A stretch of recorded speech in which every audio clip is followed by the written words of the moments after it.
My name is Cat Reince. I'm 47 years old, and I've written poetry my whole life.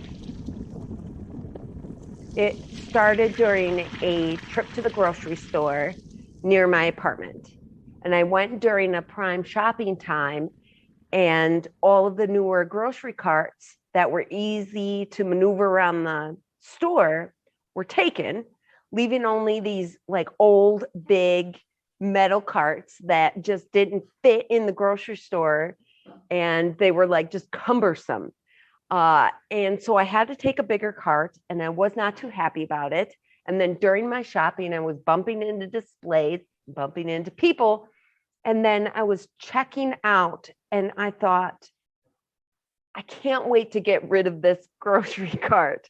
And then the next thought I had was, well, how about what about how the cart feels? Um, Knowing that you can't wait to get rid of it. Well, how do you think the cart feels about that? And it's just trying to help you. And then the next thought was, well, you need to go home and write a poem from the point of view of that grocery cart. And then the thought after that was, then you need to take that poem and fold it into little squares and put them in right by where you'd put your child, like in the front seat. You'd see a little like white piece of paper sticking out. And I wrote "Open Me" on it. So that's how the project started. The inanimate object objective. And what is the objective of the inanimate object objective? To let you know how it feels. That's it. That's the objective. It's got something to say. What is it? I am big. I am sturdy. I am proud of my size, and I will not apologize for the narrowness of the maze in which I live. I did not design the produce section, the towers, the tubs, the rows of boxes, barely big enough for one of me, but dare I mention my smaller, squarer, double-decker cousins. Screw those guys. They're like two stacked baskets of hell on wheels, shiny handles and frames of black steel. Look, I get it. It's like pushing around a gun. Fast, efficient, gets the job done. And I've seen the way you look at me, your annoyance that I'm the only cart left. I'm a tank, a barge, and you want a life raft. Your reluctance to choose me for the job. You're a cartist. You're a cart snob. So what if I knock over a display? Clearly, it shouldn't have been in my way. I've carried your children in my metal lap, let their legs kick at my frame, pinched at their thigh chub like a grandmother. I was their carriage, their horse with no name. I held your possessions, your groceries, your meals. I keep my mouth shut about the grapes you steal. But you cluck your tongue at my big ass? What about how I feel? I do you people favors every darn day. So the next time you choose a cart, choose me. And if someone gives you the stinky eye, just say, please get out of our way. Wow. I love how you get right in there and you feel every line. Yeah, got to. I wrote it, so I might as well feel it. So I was at the library and I was looking through the paperbacks, and there were like towers of romance paperbacks nearby. And there was this one with kind of a bright red header that said Blaze on it. And then in like, there's a black bar, and then it said Blazing Bedtime Stories, Volume 3, which I thought was hilarious because how many volumes are there and how many volumes do you need? So everything about it was just a typical romance book. Like the picture of it was a chiseled man with his shirt almost off, and there was a lady with like a flowy nightgown. And I flipped through it, and the stories were just very basic, like male, female sexual encounters. It was just very vanilla. And I wasn't interested in reading the book But what I was interested in is, how did this book feel about having these stories inside of it? And the answer is horny. Horny for a man to read her, which I can imagine is pretty rare. There's maybe no one Yeah.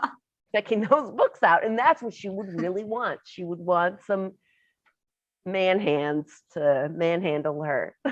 So that's how that came about. My name is Blazing Bedtime Stories, Volume 3. I live at the West Alice Library. Honestly, if I don't get checked out by a man soon, I may expire. My words may evaporate. That's how dry my ink is. I need a man to slowly open me like it's the first of 21 nights of his lending period. To feel a calloused finger flick my pages, initially with some reserve, his eyes drinking in all of my words, until he is compelled to plunge into my plot. Just don't tear me. Oh, don't act so surprised. I've got multiple blazing bedtime stories smoldering inside me. What do you expect? I am literally filled with want. It's my subject. It's how I'm classified. All I know is I have a spine that pines for every fiber of its binding to be bent, cautiously at first, to see if I can take it. And I can take it. I crave a good cracking, especially from some demanding man hands. And that is never the hand that I'm dealt. So, hey, lady, I can feel it in your phalanges. You are as lonely as me. Why don't we go to a few places together, like a singles bar, or Thunder Down Under, or a gun range, football game, Home Depot? I mean, really, I don't devise the details. I just contain them. Locate some hulking brute with a shirt half removed and bulging pirate pants? According to my author, he should just materialize metaphorically. Require that he save you from some sort of danger that inevitably rips your blouse and tousles your hair, and then heave your breasts. That'll do it. As he pulls you close, I fall out of your purse. He picks me up and says, "Gee, that guy on the cover looks just like me." Naturally, he'll be compelled to read, and thus the key to some undercover action may be for you, definitely for me. And from there, it gets really hot. Hey, don't just sit there. Grab a pen and get this down. I think this book just developed her first plot. I love that. So the next one is also about a book, this lone little book that I saw sitting on the shelf. It was in the science section. It was this blue little cover, and I was intrigued by it. So I just started looking into the author, and I found out that he had just recently passed away. So I was thinking about how the book would feel about that. I Am Soil Physics by Theo J. Marshall in the Central Library. I have to apologize. My cover is bluer than usual. I've had some upsetting news. I've heard the others in my section whisper about someone's author passing, and I've been having an awful feeling, like my content has been lacking, disconnected to its core. Then my cousin, the Handy Science Answer book, heard from his neighbor, rooted in good soil, cultivating and sustaining authentic discipleship, that Theo Marshall had indeed expired at the age of 101. I could feel my chapter on flickering cluster structure shudder, and every word changed font size, huddling closer for warmth. I was constructed with devotion, with unquenchable thirst for new discoveries in porous material, and it's impossible not to feel rooted in that. You need to know some facts. Dr. TJ was born in Australia in March of 1907. He studied soil physics in California, completing a PhD in the subject in 1938. I wasn't written until 1979, but I feel like I was underground long before, just beneath the surface. He sifted me together like so many seeds, and I began to germinate. As soon as my first word hit paper, I started to breathe a little bit. I got a gasp at my first paragraph. He must have spent more time with me in that creation stage than he did with Anne, his wife, in Adelaide, Australia. I do adore alliteration. How very literary of me. He was 98 when he published his last research paper. He grew tree fruits and vines, and I felt like his tree fruit as long as I knew he was alive. He hung around for 7 years after his wife died. No one will care about me the way that he did. I'm just a little blue book on soil physics.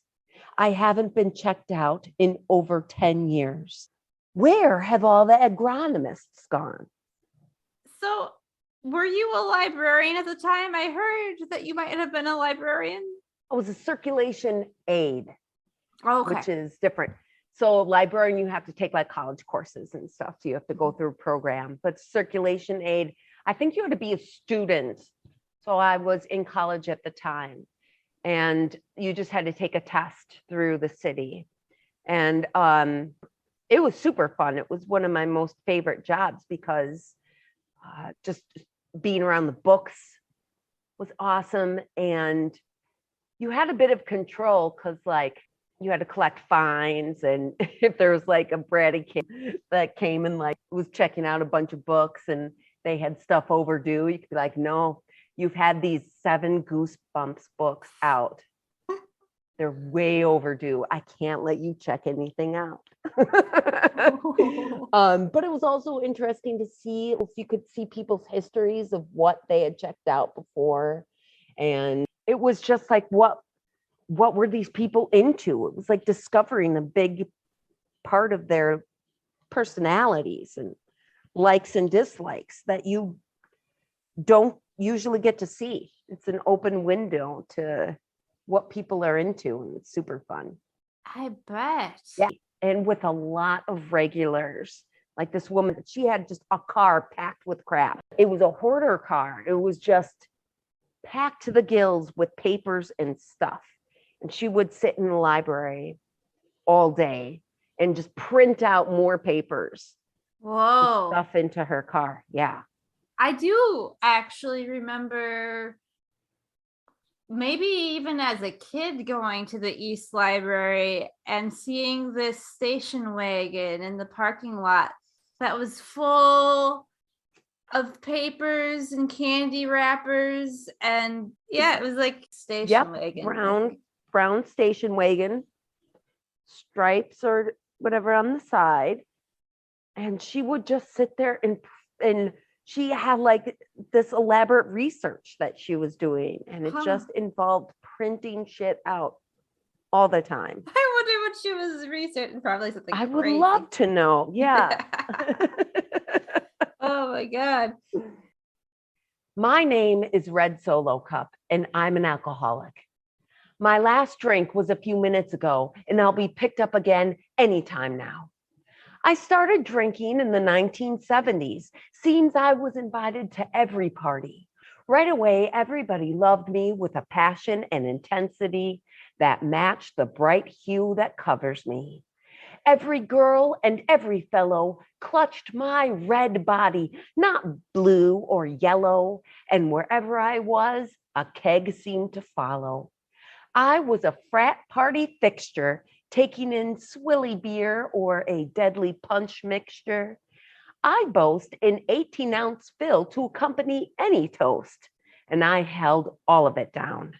With me in hand, there wasn't a frown around, and then came the really good times. I started playing a game that utilized my lines, called throw pong or Beirut or beer pong. My kind and I were grabbed by the throngs. Ah, the glory days. I could do no wrong. And I played that game constantly, all over the country. And in 1987, in Hoboken, New Jersey, I started playing flip cup like crazy. Everybody wanted to play with me, and suddenly I'm everywhere at once. Basements, fraternities, backyard barbecues, tailgating parties, and I had a blast. No one wanted a glass. My polystyrene ass was searched for and requested by name. The Dixie Company could only bow their heads in shame. I started to filter outside the USA. I am the only product sold on the website Party Cups UK. And on the homepage, they say, we sell one product, the Red Solo Party Cup. And we believe that red cups are the essential ingredient to an awesome party. Now, that's a super high honor for a cup to achieve. And I think it all kind of started to go to my head. I've heard it said that all parties must come to an end. I hit my bottom pretty recently after I started hanging out with this country singer named Toby, who loved me so much he sang a song about me. And then that song was performed on Glee. The song is ridiculous, and especially when drunk, Mr. Keith is a jerk. And I suppose I should thank him for all the props and the work holding even more ping pong balls, spirits, and beer, but I fear I am over it. I am abandoned and hated when I am empty and you are faded. I never get enough H2O. I am constantly dehydrated. And then at the end of the night, I am fated for a boot stomp and a landfill, but still, I am Red Solo Cup. I crave to be held by you, and I hate to be a Scrooge, but I could really use a cup of water in me for every cup of booze. Yeah. Yeah. So, the bags that the solo cups come in, they are only held together with a twist tie. So, so it was so easy to just go in and just like open up the bag and then slip the poem in. That's and then close the bag up. ridiculous. Yes. Yes. I just wonder who got those bags, and did they open up the paper and read it, and what did they think? It's Yeah. Yeah, because it would totally like kill the magic to be like, how was this received? Give the feedback. yeah, it would kill the magic. Yes, people have told me you should have a website so that people, could comment if they received one of your poems or something. But that would just, Yeah. I got your poem on my car and I hated it. Don't do that again. No, this is guerrilla, like interactive art that just slaps random people. Yeah. The inanimate object objective, slapping random people since 2012. And at the best, you get it to someone who is like, wow, I feel so cared for and chosen and special, and this is amazing and unique and interesting. And at the worst, someone doesn't notice it. The second worst scenario is that someone doesn't like it, but you've still made them think, which is better than not thinking. Yes, thinking's always better than not thinking. You should lead a meditation class. Okay, I am your car. So I'd put this poem in people's windshields. It's about time you knew. As a general rule, the way us cars feel about you humans is we don't really like you. We dislike most other cars too. Our level of discontent varies. American cars are among the worst. Malaise and hostility is our curse from birth. Piss and vinegar flows through our pistons. Anger's carved into our carburetors. Of course, we're genetically predisposed to road rage, bled into us from workers paid a meager hourly wage. They didn't like their jobs, and it's built into us. Everybody blames their parents for the jerks they become. Because we secretly hate you, we want everyone else to hate you too. You have less control when you drive than you think you do. As soon as you're buckled in, the thought control begins. Passing on the right lane is one of our favorite games. You fall for it all the time. Cyclists are last on our list. Thus, when driving, you behave like they're committing a crime. Cut them off, edge them off the road, we cry, and you're only too happy to comply. Pedestrians are time-wasting targets with feet. They stroll across our turn lane like they need to cross the street. Giving them the right of way is not the law. That's a myth. Just swerve into them and make them run, so maybe we'll miss. Car phones. That was our brilliant plan. Another way, you became an asshole to your fellow man, and you played right into it with that phone glued to your hand. And through all this, you love us. You pamper and praise us. You plead with us when the going gets rough to just make it up this hill, and you will pay whatever it takes to service us. And then you wonder what crackerjack box these jerks got their licenses from, and swear that this guy riding your ass is deaf and dumb. But next time you honk your horn and stick your head out the window to cuss, entertain the fact that maybe, just maybe, it's not you or them, it's us. And if you want to get back at us, if you want to fight back, concentrate. Be conscientious. Hold your steering wheel tight. Pass this on to another car tonight so they can see the jig is up and everyone can straighten up and drive right. Wow. That took a lot of gall putting that on cars. Huh? I know. I always wonder, like, what do people think when they get that? Like, do they even read it? Have you ever hit around the corner to? No, I just put it on the cars and then got the hell out of there. Wow. Is it like a page or is it like more than one page? That is 2 pages. Yeah, like a big 2-pager that I just would like fold up and then stick it under the windshield. Wow. If you were a inanimate object at this juncture in your life, what would you be? At this juncture, I would love to be a record album.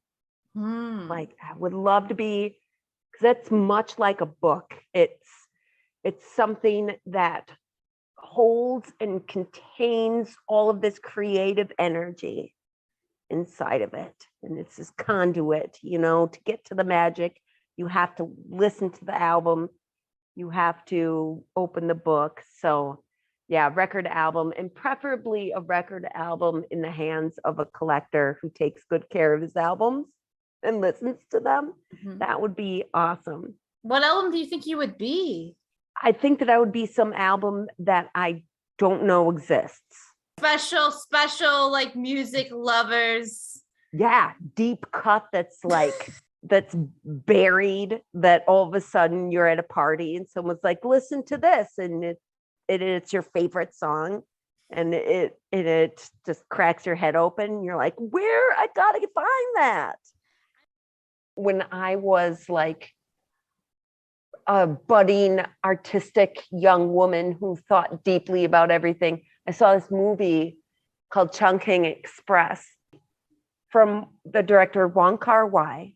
It's based in Hong Kong, and it has like several different stories kind of weaved together. But one story involves a cop who goes to this food takeout shop all the time. And there's a worker there, and she's interested in him. He's got a girlfriend, but then they break up, and the ex-girlfriend drops off her keys, to his apartment at the takeout stand. Well, then the girl working at the takeout stand would take the keys And she would go to his apartment when she knew he wasn't there. And she would do things to his apartment. She would make these little small changes. And she would like replace his worn out dish towel with a new dish towel. She would replace his like skinny bar of soap with a new bar of soap. She would put different fish in his fish tank. And when he would come home, instead of saying, hey, who was in my apartment and clearly mess with my things, he would like look at the new bar of soap and say, you've gained weight so fast. You must stop indulging yourself. Yeah. And to the new towel, I had to write this down because this is exactly what he said. You've changed so much. You can't just switch personalities like this. Her walking out is no excuse.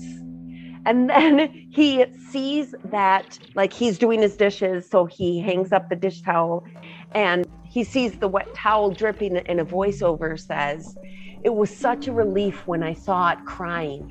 It may look different, but it's still true to itself. It's still an emotionally charged towel. Wow. And that was like freaking beautiful to me, like just totally, I just love that. I would recommend that movie, by the way. It's so beautiful. What is it called? It's called Chungking Express. Yeah. Wow. His relationship with the objects was more important than like their functionality even. Yes, yes, yes. Thank you to Cat Reince for coming onto the show and sharing your objective with us. Thank you to Dale, her husband, for alerting me of the existence of Cat and her poetry. Thank you to Anton Seeger for the theme music of The Subtle Forces, my podcast, which, if you enjoyed this episode, I encourage you to leave a positive review on Apple Podcasts because it helps us to reach more ears. And lastly, if you are encountering some subtle force out there that you don't understand, remember, you have both your logic and your feelers to interpret it.